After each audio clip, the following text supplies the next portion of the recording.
안녕하세요. 이번엔 제 남동생이 해준 이야기를 제보해 보겠습니다. 예전에 부모님 기일을 챙기느라 전주에 갔다가 술 한잔 하면서 들은 건데 두 가지 이야기를 차례로 풀어보겠습니다. 첫 번째 이야기, 돔나이트 춤추는 귀신. 제가 초등학교 저학년 때는 부모님 지인분들과 가족 단위로 여행이나 모임, 회식 같은 걸 자주 했는데 집안에서 아주 엄했던 아버지는 밖에서만큼은 친화력이 아주 좋은 사람이었죠. 그날은 연말을 맞아 아버지 지인들과 가족 모임이 있었고 1차로 고깃집에서 식사를 마친 후 2차로 노래방에 가기로 했습니다.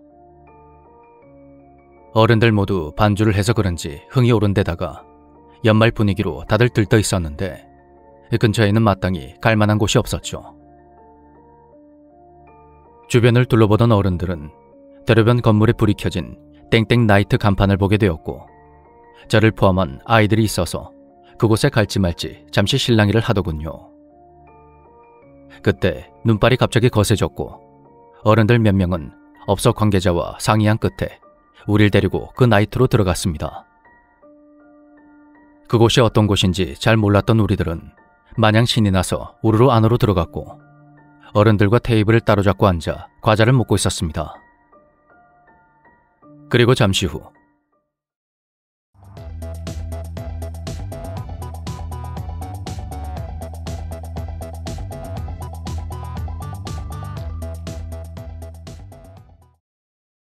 신나는 음악이 나오자 어른들이 무대로 올라가 춤을 추었고 아이들은 깔깔대고 웃으며 어른들을 따라 무대로 올라갔죠. 어릴 때부터 조용하고 말이 없는 성격이었던 저는 테이블에서 동생들이 노는 걸 보고 있는데 갑자기 이상한 소리가 들려왔습니다. 귀가 쨍하게 울리는 이명 소리가 그 음악 소리에 섞여 있었던 것입니다. 왠지 들어선 안 되는 그런 소리가 섞이고 있는 느낌이었죠. 저는 양손으로 귀를 틀어막으며 눈살을 찌푸렸지만 어른이고 아이고 할 것 없이 모두 아무렇지 않게 춤을 추더군요. 다들 이 소리가 안 들리나 하고 있는데 여동생이 남동생을 데려왔습니다. 남동생은 뭔가 겁먹은 얼굴을 하고 울먹이고 있었죠. 누나, 저기 가운데서 누가 무섭게 춤추고 있어. 그러면서 남동생은 뭔가를 보고 놀란 듯이 뻣뻣하게 굳어버렸고 몸을 가늘게 떨기까지 했습니다. 누나, 저기 가운데. 그렇게 동생이 가리킨 곳으로 시선을 돌리자 누군가의 목소리가 커다란 음악을 뚫고 생생하게 들려오는 겁니다.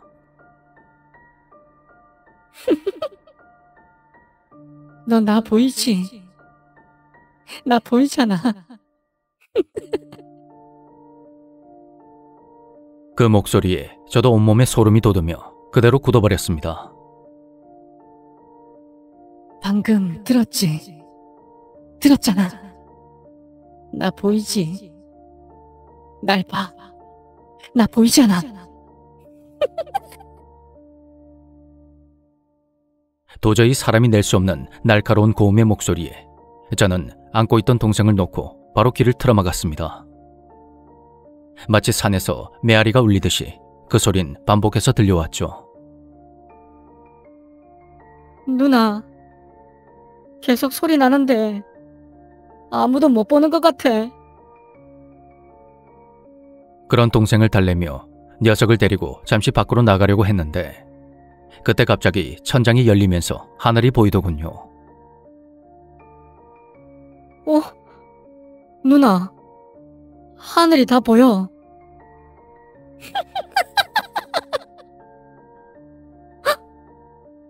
누나, 또 춤춰. 긴 머리 누나가 막 펄쩍펄쩍 뛰어. 아, 재밌다. 음악 틀어. 크게 틀어.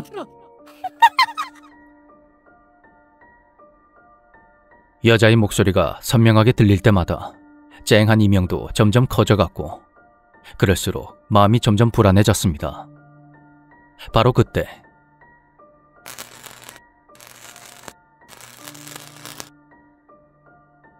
어른들이 당황하며 테이블로 내려오더니 아이들을 데리고 곧장 밖으로 나갔습니다. 무대 위에서 스파크가 일고 있었던 것입니다. 꼭 도깨비 불이 통통 튀는 것 같기도 했죠. 그날의 기묘한 일은 어느새 기억 저편으로 사라졌는데 완전히 잊을 뻔했던 그 일이 다시 떠오르게 된 계기가 있었습니다. 전주에 도착해서 택시를 타고 집으로 가다가 낯이 익은 대로변을 지나가는데 낡은 건물 하나가 제 눈에 들어왔습니다. 그곳이 바로 그때 그 나이트 건물이더군요. 저는 무심코 혼잣말을 중얼거렸죠. 아, 저게 완전히 폐허가 됐구나. 아, 저 건물요? 저기가 한 30년 전에 불났었잖아요. 그때 여자 하나 죽고 나서 영 불길하다니까요. 네? 누가 죽었어요? 아, 예.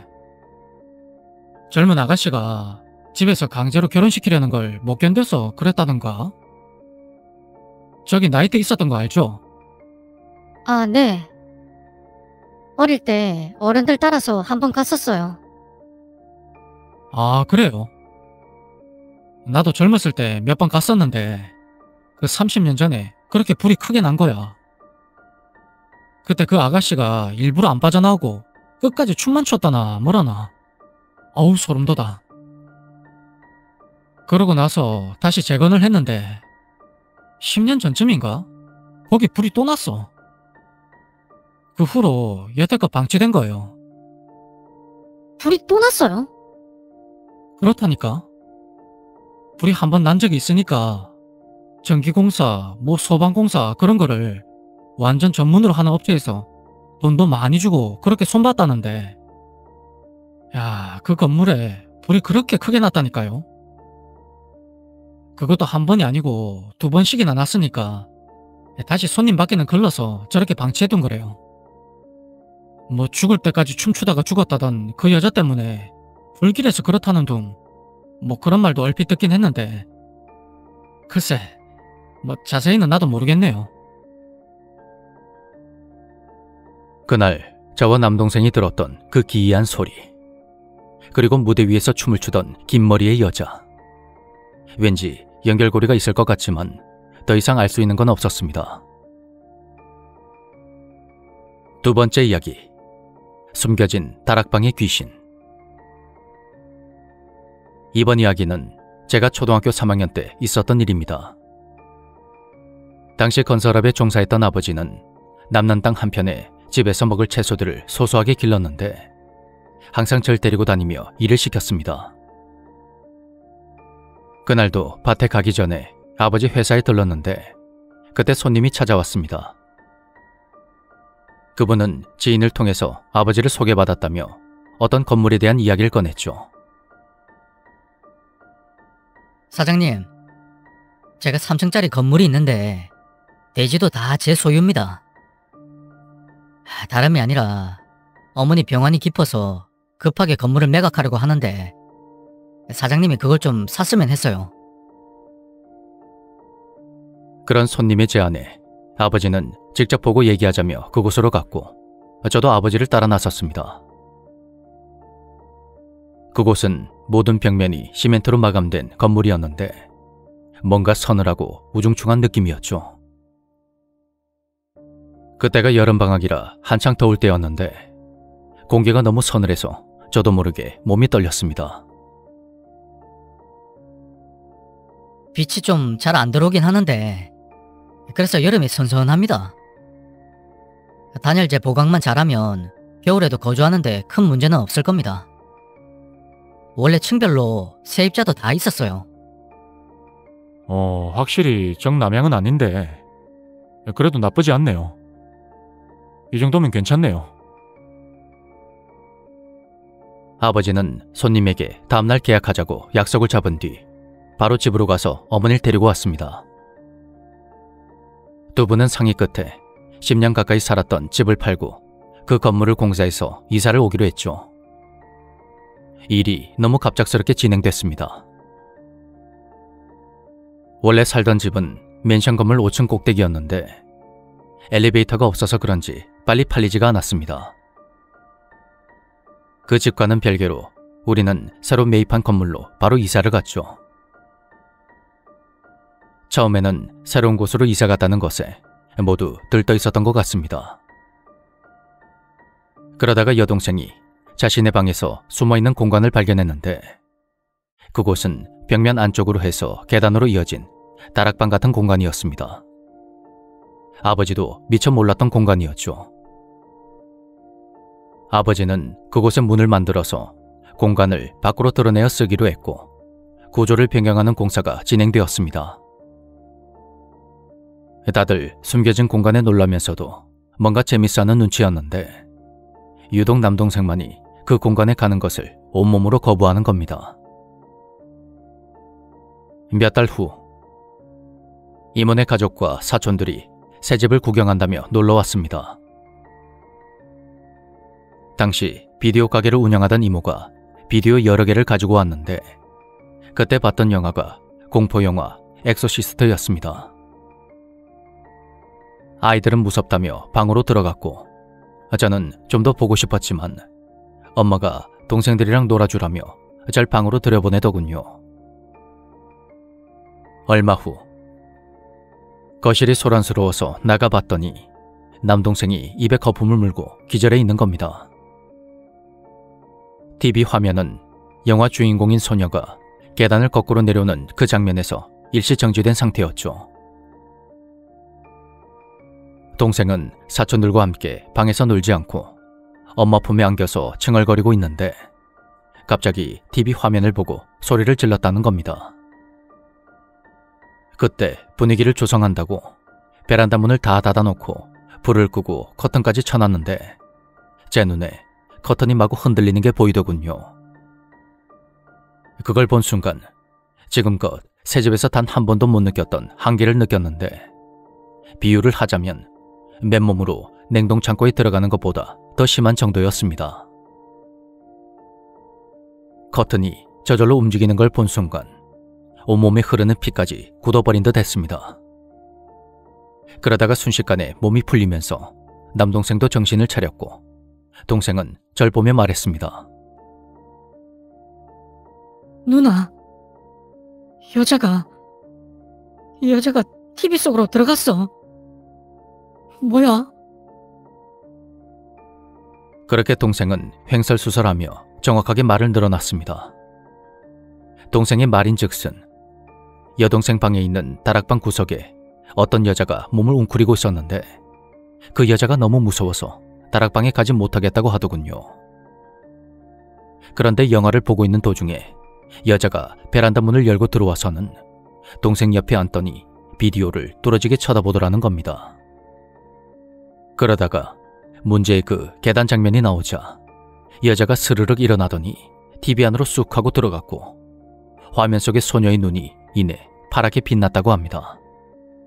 동생이 그걸 보고 기절한 거였죠. 그런 동생의 말에 이모부들은 비식 웃으며 악몽을 꾼 거라 했는데 엄마와 이모들 표정이 심각했습니다. 사실 우리 외할머니 집안은 대대로 무당을 배출한 집입니다. 특히 엄마의 이모가 신기가 특출났다 하는데 외가 쪽으로 다들 그런 촉이 있었던 거죠. 그날 엄마는 아버지와 다툰 끝에 여기서 못 살겠다며 짐을 챙겼습니다. 저도 엄마를 따라가고 싶었지만 아버지가 저를 항상 데리고 다니며 일을 시켰으니 또다시 붙들리고 말았죠. 엄마는 저에게 어차피 방학이 며칠 안 남았으니 계약하면 엄마랑 살자며 동생들을 데리고 집을 나섰습니다. 가족들이 절반 가까이 빠져나간 집안의 공기는 급격하게 식어갔고 한여름인데도 밤이 되면 너무나도 추워서 겨울옷을 꺼내 입을 정도였습니다. 이상한 것은 언제부턴가 아버지가 술상을 차려서 다락방으로 올라가 그곳에서 잠을 잤다는 것입니다. 아버지는 방학이 끝나도 절 엄마에게 보내지 않았고 참다 못한 엄마는 아버지를 억지로 끌고 절로 향했습니다. 그렇게 부모님을 따라 도착한 곳은 집 근처에 있는 제이라는 절이었는데 특이하게도 그곳은 비구니 스님밖에 없었습니다. 그 절에서 가족들 모두 큰 스님을 만났고 엄마는 상의 끝에 스님을 모시고 문제의 그 새 집으로 향했죠. 스님은 여동생의 방과 계단, 다락방을 오가며 불경을 외우면서 집안을 유심히 살폈습니다. 제가 할 수 있는 건 다 했습니다. 시주님은 이 다락방에 있는 문을 남쪽으로 다시 내야 됩니다. 그러면 머지않아서 집이 팔릴 것이니 크게 걱정 안 해도 됩니다. 제 생각에는 이 다락방을 완전히 막아서 아예 마감을 해버리는 게 좋겠습니다. 이곳이 사람을 자꾸만 부르는군요. 그러자 아버지는 아무 말 없이 스님의 뜻을 따랐고 실제로 그 해를 넘기지 않고 건물이 팔렸습니다. 그 집에서 무슨 일이 있었던 건지, 동생이 봤다던 그 여자는 뭔지 여전히 의문으로 남아 있습니다. 참고로 그 일을 계기로 해서 제이절의 왕래를 하다가 돌아가신 부모님을 그곳에 모시게 되었죠.